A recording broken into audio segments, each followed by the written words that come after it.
আসসালামু আলাইকুম, আদাব।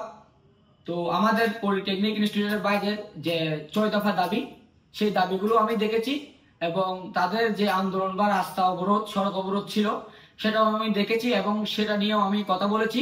আমি নিজে এটা নিজ চোখে আমি উপলব্ধি করেছি যে এটা, এবং আমি বলেছি যে যাতে একটা রাস্তার লেন ছেড়ে দেওয়া হয়, যাতে আমাদের যাতায়াতের ব্যবস্থাটা একটু চলাচল থাকে এবং অ্যাম্বুলেন্স সহ যে রোগীদের গাড়িগুলা, সেগুলো যেন যাতায়াত করতে পারে।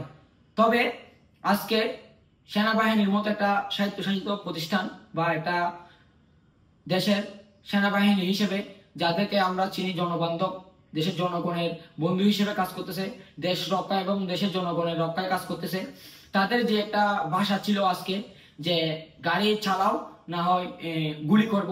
তো এই জিনিসটা আসলে খুবই নিন্দাজনক এবং এটার জন্য আমি তীব্র নিন্দা এবং প্রতিবাদ জানাই।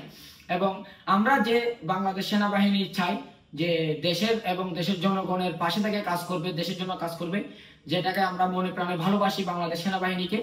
আমরা চাইবো তাদের এই ধরনের কর্মকাণ্ড যেন পরবর্তীতে না হয় এবং আমাদের পলিটেকনিক ইনস্টিটিউটের বাইরে যে 6 দফা দাবি, সেই 6 দফা দাবি যেন অতি দ্রুত মেনে নেওয়া হয়, যে যৌক্তিক দাবিগুলা। কারণ কেননা এই দাবিগুলা কিন্তু প্রশাসনের কোনো ধরনের ইফেক্ট বা আমাদের রাষ্ট্রের কোনো বড় ধরনের ইফেক্ট বলে আমি মনে করি না। তো তাদের পড়ালেখার সুবাদে বা তাদের শিক্ষা জীবনের জন্য যে দাবি, সেই দাবি যেন অতি দ্রুত মেনে নেয় এবং আমাদের বাংলাদেশ সেনাবাহিনী, তাদেরকে আমরা সবসময় শ্রদ্ধা করি, তাদেরকে আমরা সবসময় ভালোবাসি, তাদের যে নীতি নৈতিকতা, তাদের সেটাকে আমরা সম্মান করি। সেই সম্মান নিয়ে যেন আমরা বাংলাদেশ সেনাবাহিনী, পুলিশ বা জনগণের যে সম্পৃক্ততা, যে বন্ধন, সেটা যেন অটুট থাকে, সেটা প্রতি সবাইকে দৃষ্টি আকর্ষণ করার জন্য অনুরোধ করছি এবং আমাদের পলিটেকনিক ইনস্টিটিউটের ভাইদের পাশে থাকার জন্য এবং তাদের দাবিগুলো মেনে নেওয়ার জন্য আমি আমাদের রাষ্ট্র এবং সরকারের কাছে অনুরোধ করতেছি। ধন্যবাদ সবাইকে।